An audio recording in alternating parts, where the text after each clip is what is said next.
तर सगळ्यात महत्वाचं म्हणजे आपल्याला छाटणी का करायची? तर ज्यावेळेस आपली डाळिंब बाग ही स्टोरेज अवस्थेमध्ये असते, तर त्या स्टोरेज अवस्थेमध्ये आपण झाडाला जे काही खायला दिलेलं असतं, तर त्यामुळे झाडाची अस्तव्यस्त झालेली असते. फांद्या बऱ्यापैकी वाढलेल्या असतात. आतमध्ये काही वेळेस वॉटरशूट त्या ठिकाणी वाढलेल्या असतात.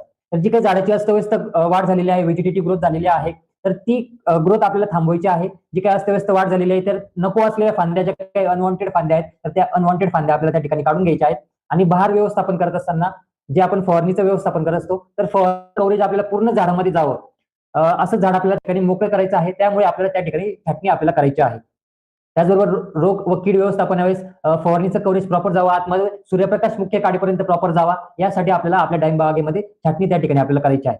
तर आता आपल्या कोणत्या तरी डाळिंब उत्पादक शेतकऱ्यांचा प्रश्न होता, की बहुतेक गणेश शिंदे सरांचा प्रश्न, की छाटणी न करता आपण आपल्या डाळिंब बागेला इथ्रिल फवारणी करून बहार व्यवस्थापन केलं तर चालेल का? छाटणी केली तर आपल्याला वॉटर शूट त्या ठिकाणी मोठ्या प्रमाणात निघणार आहे.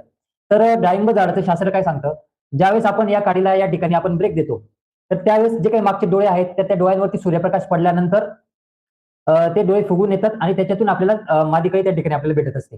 त्यामुळे जर आपण या ठिकाणी छाटणी नाही केली, या काडीला या ठिकाणी ब्रेक नाही केला, सायंटिफिक भाषेमध्ये अपायकल डॉमिनन्स असं म्हणतात. जर आपण अपायकल जर आपण स्टॉप नाही केला, याला डॉमिनेट जर नाही केलं, तर खालून जे काही अन्नद्रव्य झाड येणार आहे, तर ते सरळ शेंड्याकडे त्या ठिकाणी जाऊन स्टोअर होणार आहे.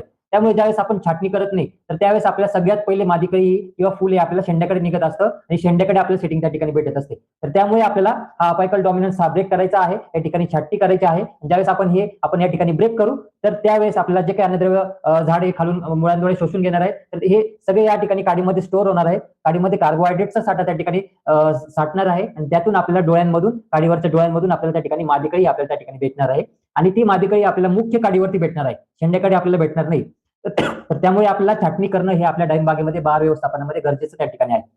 जर आपण छाटणी न करताच जर बहार व्यवस्थापन चालू केलं, इथ्रिल फवारणी जर आपण चालू केली आणि बहार व्यवस्थापन जर चालू केलं, तर आपल्याला जास्तीत जास्त फुलं ही शेंड्याकडे लागणार आहेत आणि सगळ्यात सुरुवातीला सेटिंग ही सुद्धा आपल्याला शेंड्याकडे त्या ठिकाणी भेटणार आहे. आणि शेंड्याकडे लागलेल्या फुलं किंवा झालेली सेटिंग याची साईज आपल्याला शेवटी 150-200 ग्रॅमच्या वरती साईज त्या ठिकाणी आपल्याला भेटणार नाही. त्यामुळे जर चांगली साईज आपल्याला डाळिंब बागेमध्ये करायची असेल, मेन काडीला, मुख्य काडीला जर आपल्याला मादी कळी पाहिजे असेल, तर आपल्याला छाटणी करणं त्या ठिकाणी गरजेचं आहे. तर मग गणेश शिंदे सरांचा दुसरा प्रश्न होता, तर की छाटणी केल्यावरती वॉटरशूट तर नाही निघणार ना?